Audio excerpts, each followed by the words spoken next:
Minsan, hindi lahat ng kasamaan ay agad napaparusahan. May mga taong tila isinilang na maswerte. Kahit gaano kadaming buhay ang kanilang sirain. Kahit gaano kadaming luha ang kanilang idulot. Parang laging may paraan para makatakas. At iyon ang dahilan kung bakit pinag-uusapan sa isang maliit na bayan ang misteryosong kaso ng isang lalaking tinawag nilang ang lalaking hindi matalo ng hustisya. Sa loob ng mahigit 20 taon, isa-isa niyang winasak ang buhay ng maraming tao. Ngunit sa tuwing aabot na sa kanya ang batas, bigla na lamang siyang nakakalusot. Walang nakakaalam kung paano, walang makapagpaliwanag kung bakit. Pero isang gabi, may nangyari. Isang pangyayari na nagpayanig sa buong bayan. Ngunit ang pinakanakakagulat, hindi ang nangyari sa kanya, kundi kung sino talaga siya.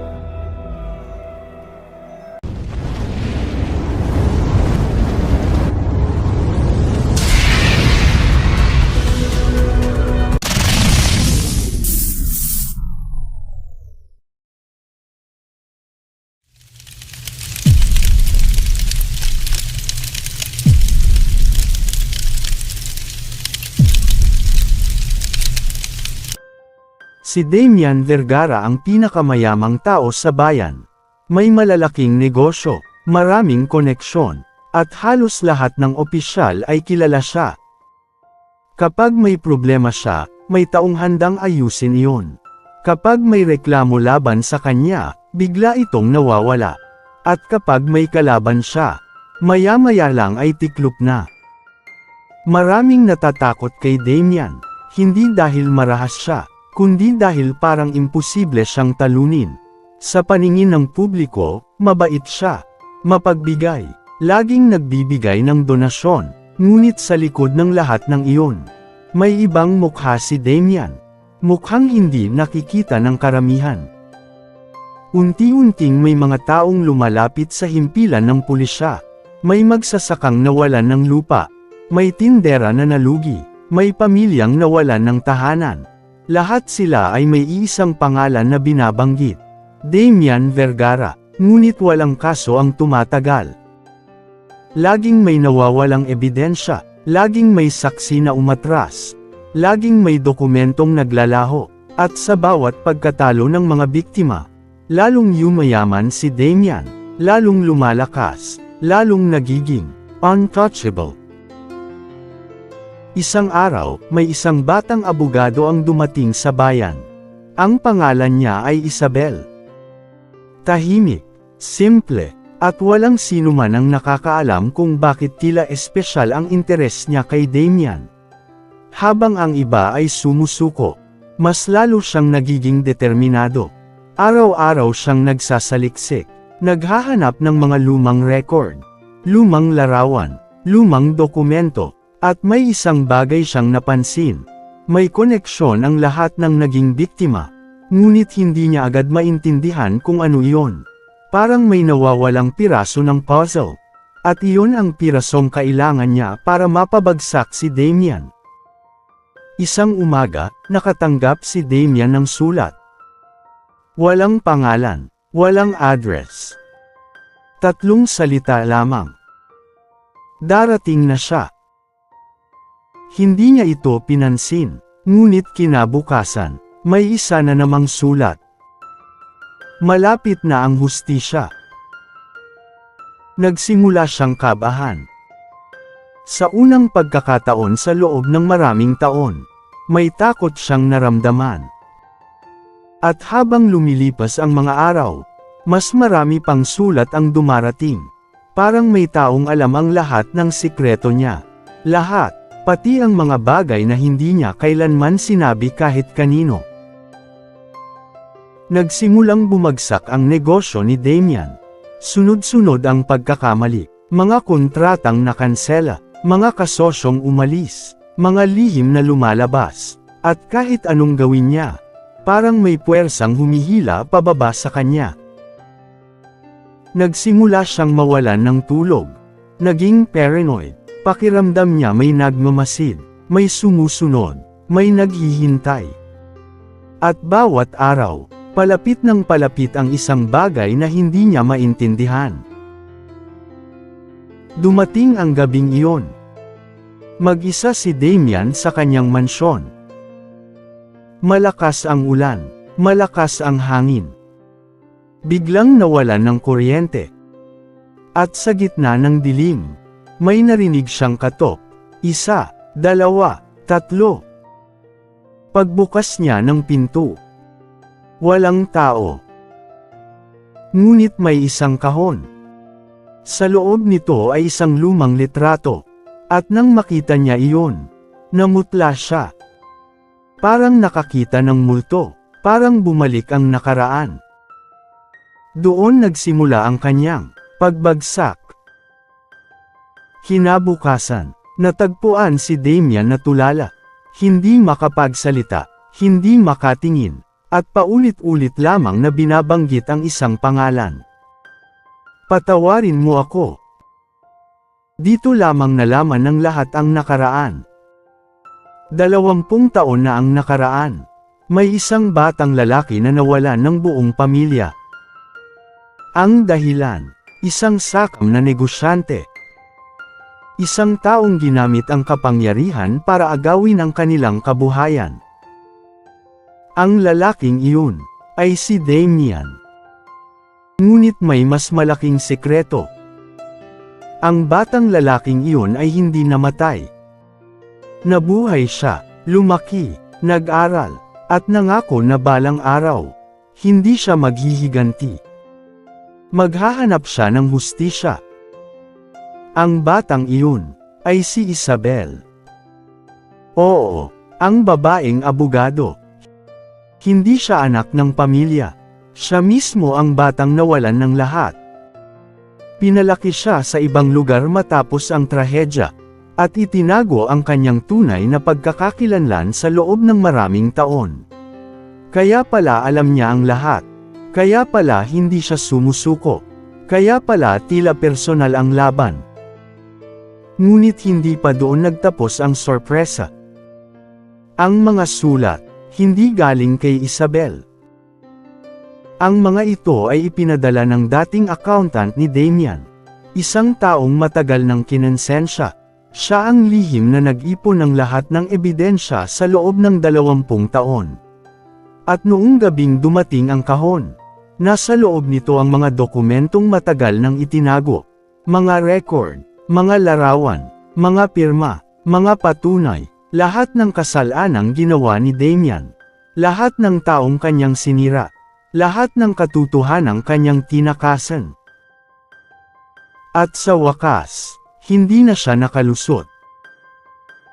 Habang papasok si Damian sa korte para harapin ang mga kaso laban sa kanya, tumingin siya kay Isabel. At doon niya napagtanto. Hindi siya natalo ng batas. Hindi siya natalo ng pera. Hindi siya natalo ng mga kaaway. Natalo siya ng katotohanan. At ang katotohanan ay may kakaibang ugali. Maaari mo itong ibaon. Maaari mo itong takasan. Maaari mo itong itago sa loob ng maraming taon. Ngunit balang araw, babalik ito. At kapag bumalik ito, kasama nito ang hustisya. At kasunod nito, ang karma. Habang iniisip ng buong bayan na tapos na ang lahat, may isa pang katotohanang hindi alam ng sinuman. Isang lihim na mas malaki pa kaysa sa pagbagsak ni Damian Vergara.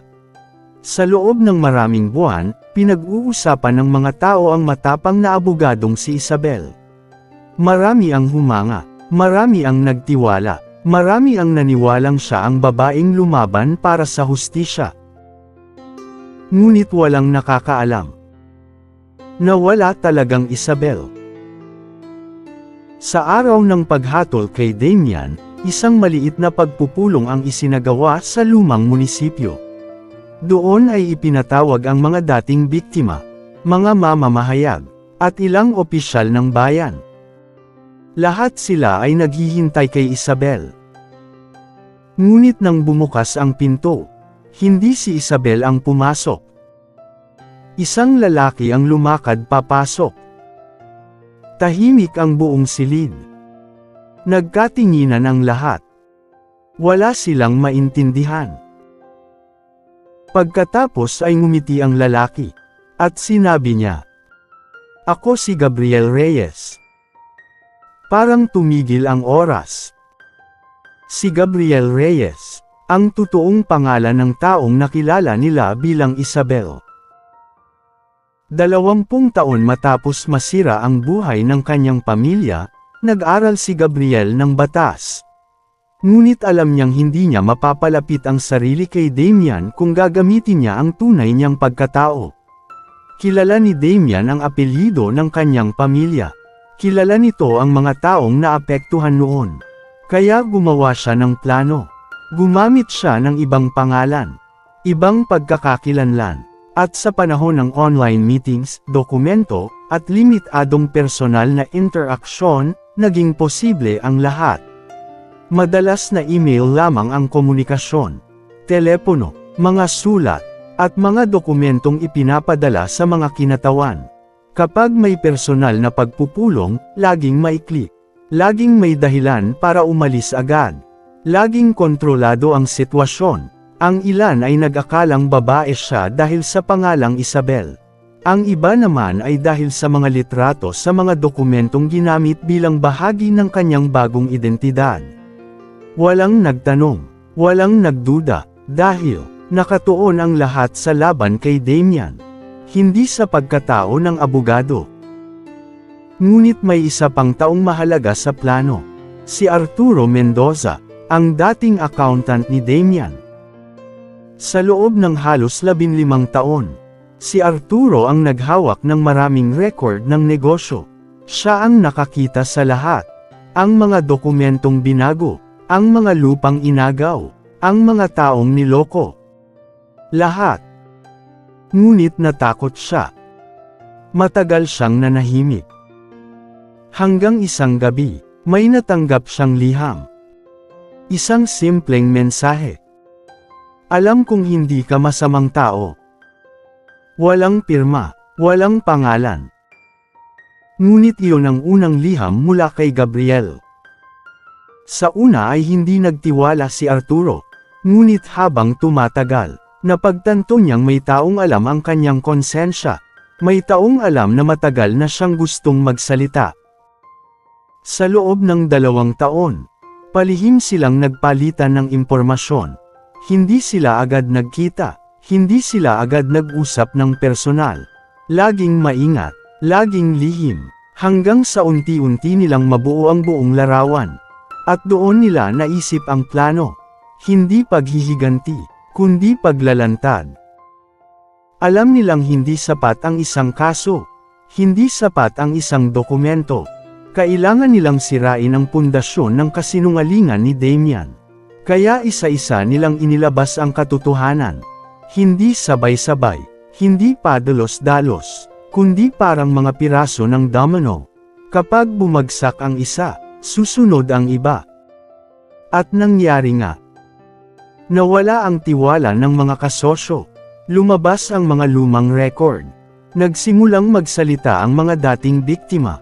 At sa bawat araw, lalong lumiliit ang mundo ni Damian. Ngunit may isang tanong na bumabagabag pa rin sa lahat. Bakit hindi na lang sinabi ni Gabriel ang totoo mula sa simula? Ngumiti siya bago sumagot. Kapag alam ng isang makapangyarihang tao kung sino ka, sisirain ka niya bago mo pa masabi ang katotohanan. Kaya minsan, kailangang maitago muna ang sarili para mailabas ang katotohanan. Tahimik ang lahat.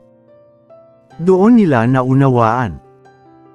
Hindi pera ang nagpabagsak kay Damian. Hindi kapangyarihan, hindi galit, kundi tiyaga, katotohanan, at 2 taong matagal na naghihintay ng tamang panahon. Si Gabriel Reyes, at si Arturo Mendoza. 2 ordinaryong tao, na nagpapatunay na kahit gaano katagal makatakas ang kasinungalingan, darating pa rin ang araw na haharap ito sa hustisya.